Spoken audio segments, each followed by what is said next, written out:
La historia de los visigodos empieza mucho antes de que pusieran un pie en España. Eran un pueblo germano, parte de un grupo más grande conocido como los godos, que originalmente venían de las tierras alrededor del mar Báltico. Durante siglos se movieron por Europa, empujados por otras tribus migrantes y atraídos por la riqueza del Imperio Romano.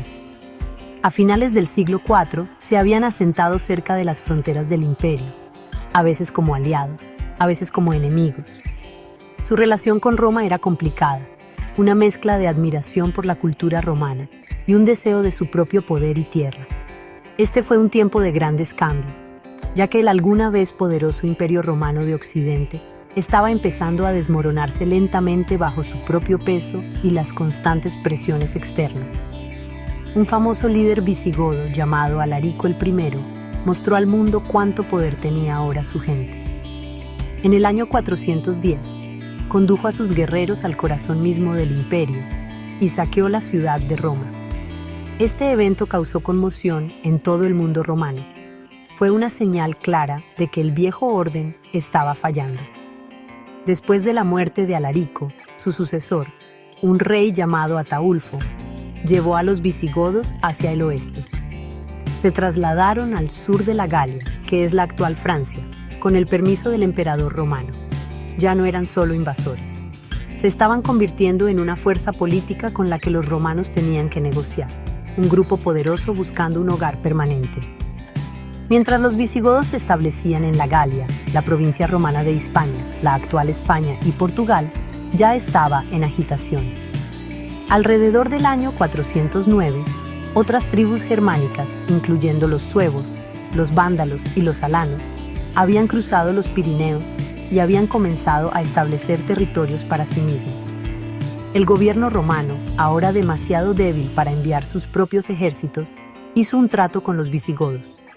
Bajo su rey, Walia, los visigodos fueron encargados de actuar como los ejecutores de Roma. Fueron enviados a Hispania para expulsar a los otros invasores, una tarea que realizaron con gran éxito, empujando a los vándalos al norte de África. Como recompensa por su servicio, los romanos dieron a los visigodos un gran territorio en Aquitania, en el sur de la Galia, en el año 418. Aquí establecieron el reino de Tolosa, nombrado así por su capital, Toulouse. Durante varias décadas, esta fue su base. Eran técnicamente aliados, o foederati, de Roma, gobernando su propio reino pero aún bajo la autoridad nominal del emperador. Este acuerdo les permitió aprender de los sistemas romanos de leyes y administración, mientras mantenían sus propias tradiciones germánicas. Fue un reino híbrido único, un puente entre el mundo romano que se desvanecía y la emergente era medieval que estaba a punto de comenzar. El tiempo de los visigodos en la Galia no estaba destinado a durar para siempre. Un nuevo poder, el de los francos, estaba surgiendo en el norte y sus ambiciones chocaban con las de los visigodos. La ruptura final con Roma llegó después de que el Imperio Romano de Occidente cayera oficialmente en el 476. El rey visigodo, Eurico, declaró su reino completamente independiente. Fue un gobernante fuerte que expandió su territorio y creó uno de los primeros códigos de leyes escritos para un pueblo germano, el Código de Eurico, que registraba sus antiguas costumbres. Sin embargo, su sucesor, Alarico II, se enfrentó a un gran desafío del rey franco, Clodoveo. En el 507, los francos derrotaron a los visigodos, forzándolos a abandonar la mayor parte de sus tierras en la Galia. Esta derrota empujó a los visigodos al sur, a través de los Pirineos y completamente a la península ibérica. Hispania se convirtió ahora en su principal objetivo y el nuevo corazón de su reino. Durante las siguientes décadas, trabajaron para consolidar su poder sobre toda la península. Eligieron la ciudad de Toledo como su nueva capital. Su ubicación central la convertía en una base ideal desde la cual gobernar su vasto nuevo reino. La mudanza a Hispania marcó un punto de inflexión crucial. Los visigodos ya no eran solo una tribu errante o aliados romanos. Ahora eran los dueños de un nuevo reino, el reino visigodo de Toledo. Uno de los reyes más importantes en este periodo de consolidación fue Leovigildo, quien gobernó desde el 569 hasta el 586. A menudo se le considera el verdadero unificador del reino. Leovigildo fue un brillante comandante militar que conquistó el reino rival de los suevos en el noroeste y repelió a los bizantinos que controlaban partes de la costa sur. Puso casi toda la península ibérica bajo control visigodo por primera vez. Leovigildo también trabajó para romper las barreras entre su pueblo visigodo y la población hispano-romana local, mucho más grande, por ejemplo, permitiéndoles casarse entre sí, lo que antes había estado prohibido.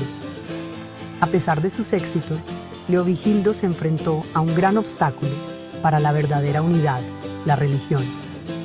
Los visigodos eran cristianos arrianos, una rama del cristianismo que la mayoría de la población hispano-romana, que era católica, consideraba una herejía. Esta división religiosa creaba una tensión y desconfianza constantes. El propio Leovigildo siguió siendo un acérrimo arriano, incluso ejecutando a su propio hijo por convertirse al catolicismo. Este desacuerdo fundamental significaba que, si bien unió la tierra políticamente, no pudo unir a su gente en espíritu. La tarea de cerrar esta brecha religiosa recaería en su hijo y sucesor, un rey que tomaría una decisión que cambió el curso de la historia de España. La división religiosa en el reino fue finalmente sanada por el hijo de Leovigildo, el rey Recaredo.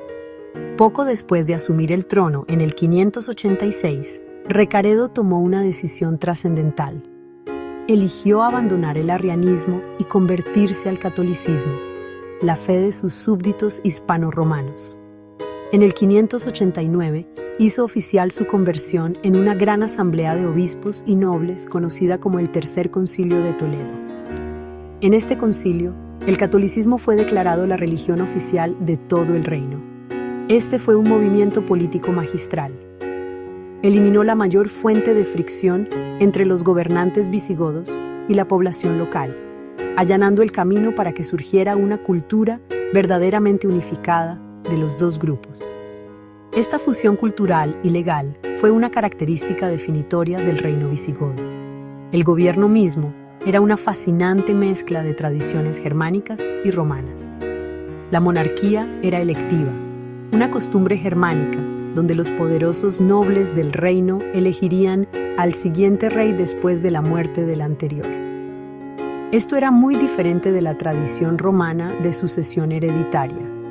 El rey era el líder supremo, a cargo del ejército y la ley, pero gobernaba con la ayuda de un consejo real llamado la Aula Regia.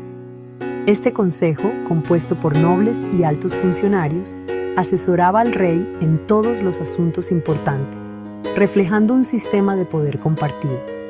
El proceso de unificación legal alcanzó su punto máximo bajo el rey Recesvinto a mediados del siglo VII. Hasta su reinado, a menudo había leyes separadas para los visigodos y los hispano-romanos. En el 654, Recesvinto promulgó un nuevo código legal innovador, el Liber Judiciorum, que también se conoce como el Fuero Juzgo. Este único conjunto de leyes se aplicaba por igual a todos en el reino, sin importar si eran de ascendencia visigoda o romana.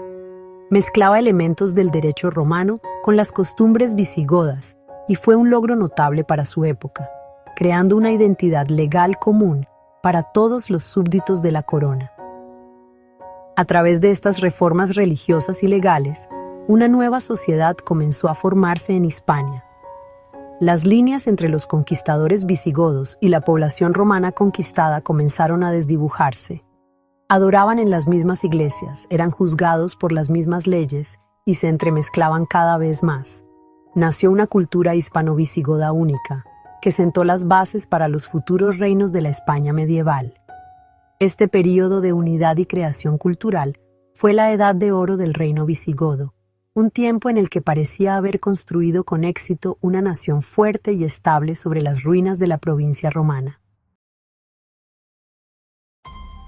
A pesar de los logros del reino en el ámbito legal y religioso, su estructura política tenía un defecto fatal: la monarquía electiva. Aunque la idea de que los nobles eligieran a su rey suena justa, En la práctica generaba una inestabilidad constante. Cada vez que un rey moría, se desencadenaba una lucha por el poder entre las familias nobles más ambiciosas. Hombres ambiciosos conspiraban contra el rey reinante, y con frecuencia estallaban guerras civiles entre los rivales al trono. Este sistema impedía el establecimiento de dinastías estables y significaba que el reino a menudo se debilitaba por conflictos internos, mientras figuras poderosas luchaban entre sí por el premio supremo de la corona. Esta debilidad alcanzó su punto álgido a principios del siglo VIII. Tras la muerte del rey Witiza alrededor del año 710, estalló una amarga guerra civil. Los nobles no podían ponerse de acuerdo sobre un sucesor. Una facción eligió a un hombre llamado Rodrigo para ser el nuevo rey, pero otro grupo poderoso en el noreste de la península se negó a aceptarlo y, en cambio, apoyó a su propio candidato, un hombre llamado Águila el II. El reino se dividió en dos, con las fuerzas de Rodrigo luchando contra los partidarios de Águila. Esta división interna dejó al reino visigodo peligrosamente vulnerable en el peor momento posible. Mientras los visigodos luchaban entre sí, una fuerza nueva y poderosa había surgido al otro lado del estrecho de Gibraltar. El califato omeya se había expandido por el norte de África, y sus ejércitos musulmanes de árabes y bereberes ahora buscaban nuevos territorios para conquistar. Al ver la guerra civil en Hispania, reconocieron una oportunidad perfecta. En el 711, un comandante musulmán llamado Tariq ibn Ziyad lideró un ejército invasor a través del estrecho. Es posible que una de las facciones visigodas, quizás los partidarios de Águila, incluso los invitara, con la esperanza de usarlos como aliados contra el rey Rodrigo. El rey Rodrigo reunió a su ejército y marchó hacia el sur para enfrentarse a los invasores. Las dos fuerzas se encontraron en la decisiva batalla de Guadalete en el verano del 711. El ejército visigodo, probablemente dividido por la traición y debilitado por la guerra civil en curso, fue completamente derrotado.